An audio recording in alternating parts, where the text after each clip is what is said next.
Hi అందరికీ నమస్కారం. Welcome to our channel. Present మనతో పాటు గెస్ట్గా ఉన్నారు మాణిక్ గారు. సార్ నమస్తే అండి. నమస్తే సార్, రీసెంట్గానే వైసీపీ మాజీ మంత్రి రోజా ప్రెస్ మీట్ పెట్టి కొన్ని అనుచిత వ్యాఖ్యలు అయితే చేశారు. నారావారి నరకాసుర పాలన ప్రజెంట్ అయితే నడుస్తుంది, అత్యాచారాలు అఘాయిత్యాలు ఎక్కువైపోతున్నాయి కూటమి ప్రభుత్వంలోనే ఆవిడ అంటున్నారు. దానికి మీరేమంటారు? రోజా గారు ఈ మధ్య గ్యాప్ ఇచ్చారు, మళ్ళా ఆవిడ పికప్ అందుకున్నారు. అయితే ఆవిడ పికప్ అందుకున్నా కానీ ఇప్పుడు ఆ పార్టీలో ఏం డిస్కషన్ జరుగుతుందంటే రోజా గారిని ఇక పక్కన పెట్టేస్తారు, ఇక ఆవిడకి రాజకీయ భవిష్యత్తు లేదు అని ఆ పార్టీ కార్యకర్తలు నేతలే డిస్కస్ చేసుకుంటూ ఉన్నారు.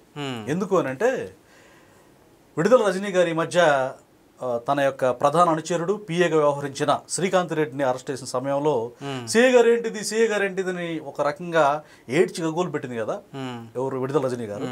ఆ సమయంలో ఒక మహిళా నేతకు మాజీ మహిళా మంత్రికి రోజా ఎందుకు సపోర్ట్ చేయలేదు? అన్నెసెసరీగా ఎప్పుడు మీడియా ఎదుట నోరు బారేసుకునే వ్యక్తి జగన్మోహన్ రెడ్డి గారికి అత్యంత సన్నిహితురాలైనటువంటి రజనీ గారి విషయంలో ఎందుకు సపోర్టివ్గా మాట్లాడలేదు అనే అంశం ఇప్పుడు జగన్మోహన్ రెడ్డి గారికి కూడా కోపం వచ్చిందంట. మా రజనీ గారికి మాట్లాడవా అని.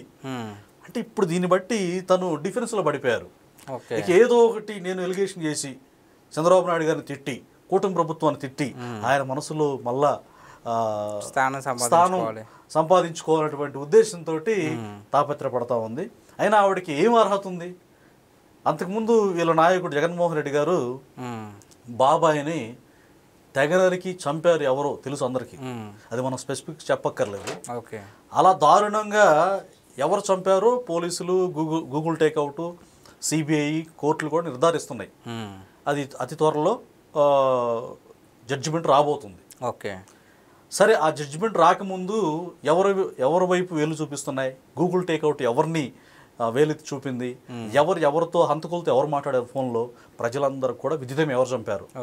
అయితే సంబంధం లేని వ్యక్తుల్ని, అది రాజకీయ నేతల్ని, చంద్రబాబు నాయుడు గారిని, ఆయన కుమారుడు మంత్రి లోకేష్ గారిని నారాసుర రక్త చరిత్ర అని చెప్పి బ్యానర్ ఐటమ్, అంటే పేపర్లో ప్రధానమైనటువంటి ఫ్రంట్ పేజీలో రాశారు సాక్షిలో. ఆ అబద్ధ సాక్షి వాళ్ళ చేతుల్లో కత్తులు కూడా పెట్టారు. వీళ్ళలాగా ఫ్యాక్సిస్టులు అనుకుంటున్నారేమో. ఈ ఫ్యాక్సిస్టులు దొంగతనం చేసి దొంగ అరిచినట్టు చేసేది ఇల్లు, హత్యలు, రాజకీయ హత్యలు, అక్రమాలు, దుర్మార్గాలు చేసేది వీళ్ళు మళ్ళా ఇతరుల మీద నిందలేస్తూ ఉంటారు.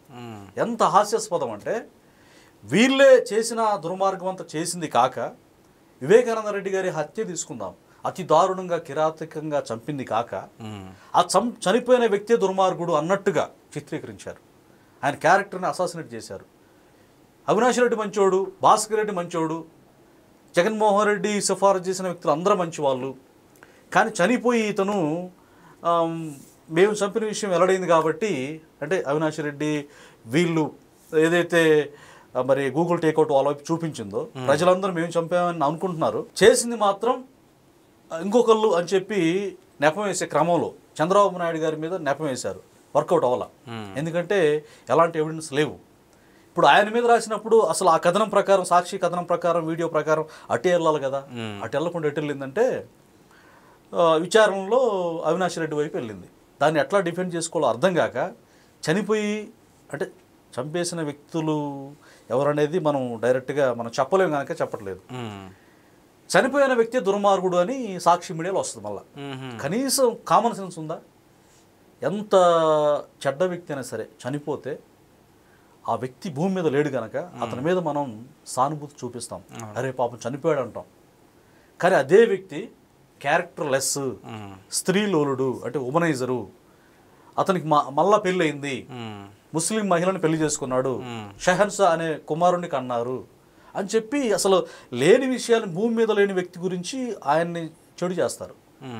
ఆయన కన్న బిడ్డ అయినటువంటి డాక్టర్ సునీత గారిని ఆవిడే చంపిందని కట్టుకథనం మళ్ళా రాస్తారు. ఆవిడతో పాటు ఆవిడ భర్త నర్రెడ్డి రాజశేఖర రెడ్డి చంపాడని చెప్పి అంటారు. కాదు వాళ్ళిద్దరితో పాటు షర్మిలా కూడా వాళ్ళకి సహకరిస్తుంది కాబట్టి, సొంత చెల్లెలు జగన్ రెడ్డికి, ఆవిడది కూడా తప్పు ఉంది, జగన్మోహన్ రెడ్డి దేవుడు అంటారు. కనీసం మనిషి అన్నవాడు కొద్దిగా ఆలోచించాలి కదా. ఇలాంటి వ్యక్తిత్వం పెట్టుకొని రోజా ఇలాంటి దుర్మార్గమైనటువంటి రాజకీయాలు చేసే వ్యక్తుల్ని సపోర్ట్ చేయడమే కాకుండా కూటమి ప్రభుత్వం అంతు చూసిన దాకా నారాసుర రక్త చరిత్ర అన్నట్టుగా నరకాసురుల ప్రభుత్వం ఈ కూటమిని గద్దె దించుతాం అని మాట్లాడడం రోజా చేసిన అవినీతి గురించి ఇంకా రాలేదు, వస్తుంది. రోజా పర్యాటక శాఖ మంత్రిగా చేశారు కదా, ఆవిడ యొక్క భవితవ్యం కూడా మొత్తం ఆ కూసాలు గదిలే విధంగా విచారణ జరుగుతుంది. అది పాపం రోజా తెలుసుకోవాల్సిన అవసరం ఉంది. అమ్మ రోజా తెలుసుకోవాల్సిన అవసరం ఖచ్చితంగా ఉంది. ఎందుకనంటే నీకు మాట్లాడే నైతిక హక్కు లేదు. మీరు జబర్దస్త్ లాగా ఈ రాజకీయాల్లో చేస్తే సమంజసం కాదని టీడీపీ నేతలతో పాటుగా సామాన్య ప్రజలు కూడా ఆరోపణ చేస్తూ ఉన్నారు. ఇప్పుడు ఆవిడ జబర్దస్త్లో ఎక్కిలి వేసేయాల్సిన సరిపోతుంది, ఎందుకంటే అది ఒక వేదిక, వినోద వేదిక, వల్గర్గా ఉండేది. ఇక్కడ రాజకీయాల్లో కూడా ప్రజలతోటి ఆటలాడుకుంటే, అంటే ప్రజల కోసం పనిచేసే ప్రభుత్వం మీద ఇలాంటి విమర్శలు చేయొచ్చు, సద్విమర్శ చేయి. ప్రభుత్వ లోపాలుంటే అడగండి, ఒకవేళ పథకాలు ఆలస్యం అయితే అడగండి, వాటి మీద హుందాతనంగా ఉంటుంది. అది కాకుండా ఇవి గద్దె దింపేస్తాం, వాళ్ళ తప్పుడు వీళ్ళు తప్పుడు అంటూ బూతులు మాట్లాడి తన ఇష్టానుసారంగా మాట్లాడుతూ ఉంటుంది. గతంలో రోజా కూడా అసలు ఎవడికి ఎందుకు నైతిక అర్హత లేదని అంటున్నాను నేను. గతంలో తను ఏదో విషయంలో ధర్నా చేస్తున్నారు, అప్పుడు పోలీసులు మహిళ కదా అని చెప్పి దూరంగా ఉన్నారు. హలో దగ్గరికి రండి, మేమేం దళితులం కాదు, ఎస్సీలం కాదు అంటే ఎస్సీలకు దూరంగా ఉండాలా?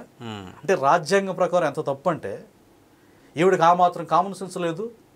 ఈవిడ మహిళా మాజీ మంత్రి, మళ్ళీ వైసీపీ నాయకురాలు, ఇప్పుడు మళ్ళీ జగన్మోహన్ రెడ్డి మనసులో స్థానం సంపాదించుకోవడానికి వెంపర్లాడేటువంటి ఒక మహిళా నేత. ఈవిడ విమర్శలు ఎందుకు పనికిరావు? రోజా గారికి ఈ మీడియా ద్వారా నేను ఒకటే చెప్పదలుచుకున్నానండి, రోజా గారికి ఇక రాజకీయ భవిష్యత్తు లేదు. ఎందుకంటే ముఖ్యంగా వైసీపీ నేతలు కార్యకర్తలు ఎందుకంటున్నారంటే విడుదల రజనీ విషయంలో ఎందుకు సపోర్ట్ ఇవ్వలేదు, ఒక మహిళా నేతకి ఒక మహిళగా మీరు ఎందుకు సపోర్ట్ చేయలేదు, ఆవిడ ఏడిస్తే కనీసం మీరు సానుభూతి తెలపరా అనేటువంటి మాటల చేత రోజాని తిరస్కరిస్తూ ఉన్నారు. ఆ పార్టీ వల్లే తనను దూషిస్తూ ఉన్నారు. మరి రోజా గారు జగన్ 2.0లో మా విధ్వంసం చూస్తారనే కొన్ని కామెంట్స్ అయితే చేస్తున్నారు కదా, మరి దానికి ఏమంటారు? మంచి మాట ఉంది, ఎందుకంటే 2.0లో శాశ్వతంగా జైల్లో ఆయన కూర్చుంటాడు. ఓకే, అంటే 2.0 ఏముండదు ఇక్కడ. అంటే ఒకవేళ వాళ్ళు ఊహించేది ఏంటంటే, నేను మీడియాలో కొంతమంది విద్యావంతులు చదువుకున్న పిల్లలు, ఆడపిల్లలు సోషల్ మీడియాలో వాళ్ళు మాట్లాడినా జగన్ మళ్ళా వస్తే ఏంటంటే చావడం మంచిది, జగన్మోహన్ రెడ్డి ఉంటే ఆయన కనుక ముఖ్యమంత్రి అయితే ఇక నాశనం చేసిన చాలు, చచ్చిపోవడం మంచిది అని చెప్పేసి ఒక అమ్మాయి అంది. ఇంకొక పెద్ద ఆవిడని అడిగారు, ఒక 50 సంవత్సరాల మహిళని, చండాలంగా ఉందండి, జగన్మోహన్ రెడ్డి సీఎంగా అర్హుడు కాదు, ఏదో నమ్మి ఓటేశారు కానీ అతను అంత దుర్మార్గత, ఒక్కసారి సీఎం అయిన తర్వాత మొత్తం చూశారు, అతను సీఎం అయితే రాష్ట్రం అధోగతి పాలద్దని చెప్పారు. ఇట్లా ఆయన 2.0 అంటే అసలు ఎవడైనా ప్రజాస్వామ్యంలో ప్రజల కోసం ప్రజల చేత ఎన్నుకోబడే వ్యక్తి ఎవడైనా కామన్ సెన్స్ ఉన్నోడు ప్రజలకి తగ్గి, ప్రజలే ప్రభువులు అంటారు, ప్రభువుల దగ్గర భక్తుడు విధేయతగా ఉండాలా, వాళ్ళని రిక్వెస్ట్ చేసుకొని వాళ్ళ మనసులో స్థానం సంపాదించుకొని ఓట్లాడుకోవాలా. మేము చంపేస్తాం, లేపేస్తాం, ఎంత చూస్తాం, మేము 2.0 చూపిస్తాం, రోబో 2.0నా?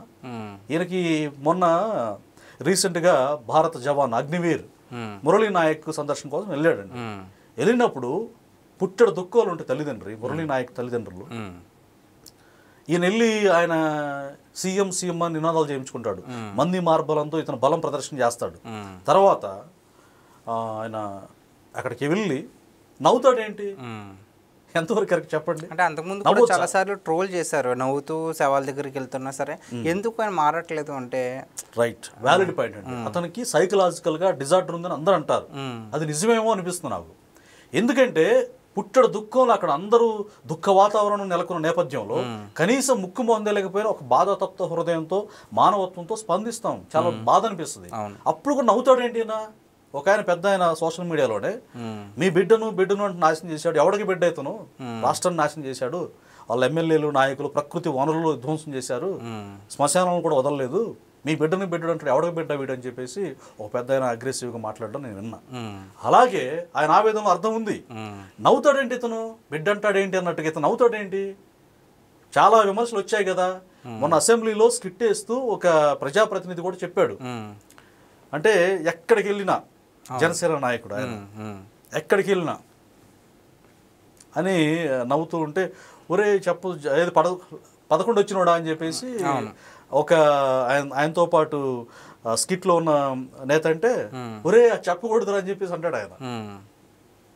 సో ప్రజలు ఈ విధంగా అనుకుంటున్నారు. కామన్ సెన్స్ ఇప్పుడు మీరు యాంకర్ అండ్ యంగ్స్టర్ రాజకీయ విషయాలని మీరు చూస్తూ ఉంటారు. ఈ విధంగా విమర్శలు చేశారు ఆయన్ని. ఎక్కడ ఎలా ఉండాలో తెలియదు. పవన్ కళ్యాణ్ గారు కూడా ఈ విషయాన్ని కోట్ చేశారు ఒక సందర్భంలో. వీళ్ళందరూ ఇలా అన్నారు, నేను అలా ఉండకూడదు, నేను జాగ్రత్తగా ఉండాలి, ఎక్కడ ఎలా స్పందించాలో ఒక ముఖ్యమంత్రి చేసిన వ్యక్తిని నేను బాగుండాలని చెప్పి అనుకోకుండా అతను నేను నవ్వుతాడేంటి అక్కడికి వెళ్ళి, అసలు అదే నాకు బాధ అనిపిస్తుంది. అంటే ఆయన చనిపోతే నేను హ్యాపీగా ఉందా? అంటే సీఎం అనిపించుకుంటావు, 25 లక్షలు ప్రకటించాడండి. బెజవాడలో వరద సహాయం కోసం ₹1 ప్రకటించాడు. ఇంతవరకు అతీగతి లేదు. పాపం ఈ 25 లక్షలు ఇస్తాడో లేదో తెలియదు. కూటమి ప్రభుత్వం 50 లక్షలు ప్రకటించింది.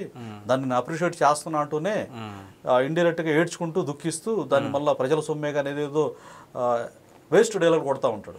Jaganmohan Reddy is not right leader, correct leader కాదు ఆయన. ఎక్కడ ఎలా ఉండాలో తెలియదు. ప్రజల మనసులను గెలుచుకోవాలి. అమ్మలారా అయ్యలారా నన్ను గెలిపించడని అడగాలి తప్పితే 2.0 చుక్కలు చూపిస్తాం, చంపేస్తాం అంటే రక్తపాతాలు పారిస్తాం అంటే ప్రజల శవాల మీద వీళ్ళు పరిపాలన చేస్తారా? సో రోజా ఈ విధమైన వ్యాఖ్యలు చేయడం జగన్మోహన్ రెడ్డిని ఆయన మనసులో స్థానం సంపాదించుకోవాలంటే పర్సనల్గా ఆయన కాళ్ళు పట్టుకోమనండి, అపాలు చెప్పానండి, అంతేగాని 2.0 చూపిస్తాం. రోజాకి రాజకీయ భవిష్యత్తు సమాధి అయిపోయింది. రోజాకి మాత్రమే కాదు, జగన్మోహన్ రెడ్డి భవిష్యత్తులో ముఖ్యమంత్రి కాదు కదా, కనీసం ప్రతిపక్ష నేత కూడా లేదు, ప్రతిపక్ష నేత హోదా కూడా లేదు ప్రజెంట్. ఆయన భవిష్యత్తులో ఎమ్మెల్యే కూడా గెలవడం కష్టమేమో అనేటువంటి సంకేతాలు ఇప్పుడే ప్రజల నుంచి వస్తూ ఉన్నాయి మనకి, అర్థమైపోయిన జనాలకి. జగన్మోహన్ రెడ్డిని ఇక అదే ఫస్ట్ అదే లాస్ట్ ముఖ్యమంత్రి ఆయన. భవిష్యత్తులో ప్రజలు ఎన్నుకునే పరిస్థితి అయితే లేదు నా ఉద్దేశం ప్రకారం. థ్యాంక్స్ అండి.